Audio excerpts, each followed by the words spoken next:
জমিদার এবং জমিদারি দুটি আজ বিলুপ্তি হয়ে গেছে, তবুও জমিদারদের প্রাচীন স্থাপত্য এই বাংলার ভূখণ্ডে টিকে রয়েছে।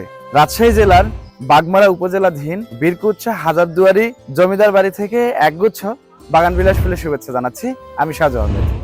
তো চলুন এখন এই জমিদার বাড়ির ইতিহাস সম্পর্কে জানি। রাজশাহী জেলা শহর থেকে বাগমারা উপজেলা শহর 40 কিলোমিটার দূরে অবস্থিত এবং বাগমারা থেকে বীরকুচ্ছা হাজারদুয়ারি জমিদার বাড়িটি 21 কিলোমিটার দূরে অবস্থিত।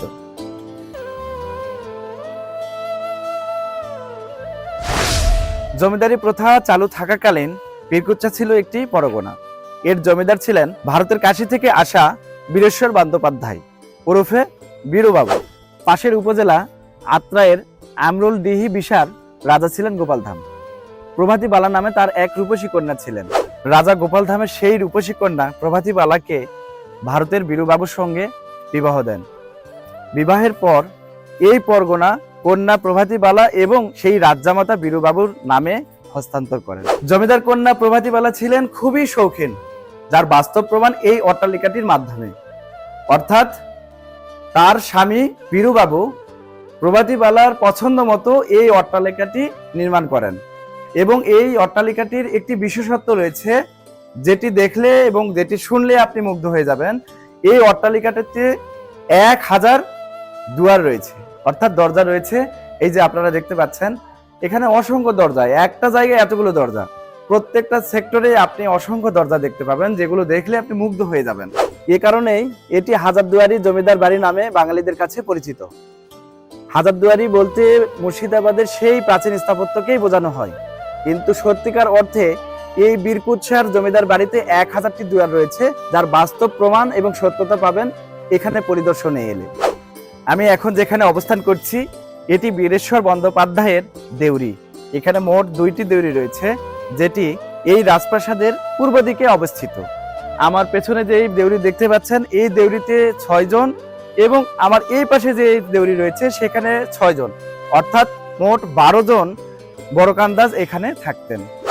জমিদার কন্যা প্রভাতী বালা এবং বীরবাবুর রাজপ্রাসাদের মালখানা হিসেবে সম্ভবত এই কক্ষটি ব্যবহার করা হতো। কালের বিবর্তনে এবং পরিত্যক্ত থাকার কারণে এই কক্ষটি ঠিকঠাকভাবে আর বোঝা যাচ্ছে না, তবে ইতিহাসে যেটা উল্লেখ করা ছিল সেটি অনুমান করে বোঝা যাচ্ছে ঠিক এই জায়গায় মালখানা হিসেবে এই কক্ষটি ব্যবহার করা হতো। তার পাশে একটি ভবন রয়েছে, যেটিকে মহাফেজখানা নামে উল্লেখ রয়েছে। এই মহাফেজখানায় জমিদার বীরবাবু এখানে বিভিন্ন কাগজপত্র সংরক্ষণ করতেন। আমি এখন অবস্থান করছি বীরবাবুর রাজপ্রাসাদের বাথরুমে। এই যে আমি এখন যেখানে দাঁড়িয়ে আছি তার পাশেই এটি একটি বাথটাব, তার পাশে একটি জানালা। এই জানালা সম্ভবত রেখেছে আলোর জন্য, কারণ সেই সময় বৈদ্যুতিক কোনো ব্যবস্থা ছিল না। আবার এই দরজা ভেদ করে এখানে টয়লেট ব্যবহার করা হয়েছে। আর তার পাশে রাত্রিবেলা এই বাথরুম যখন ব্যবহার করা হয় তখন প্রদীপ রাখার জন্য এই জায়গাটি নির্ধারণ করা হয়েছে। এই যে দেখতে পাচ্ছেন ছোট্ট একটি জায়গা, এখানে প্রদীপ রাখতো সম্ভবত।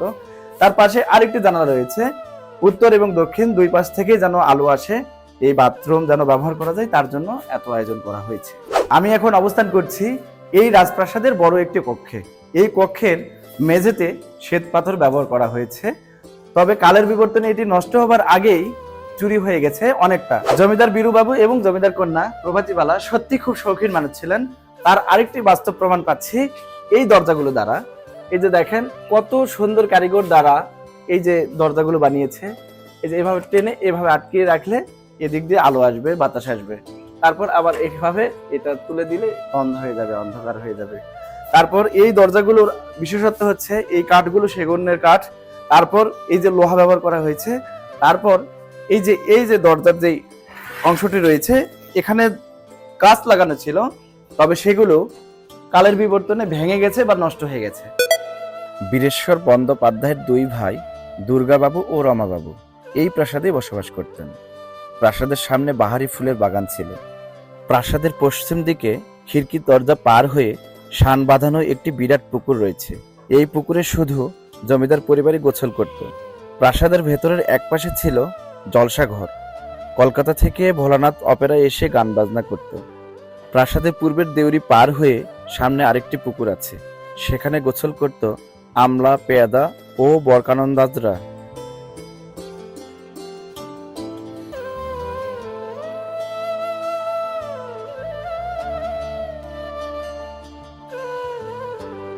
দেশ ভাগাভাগির পর 1950 সালে বাংলা থেকে জমিদারি প্রথা বিলুপ্ত হয়।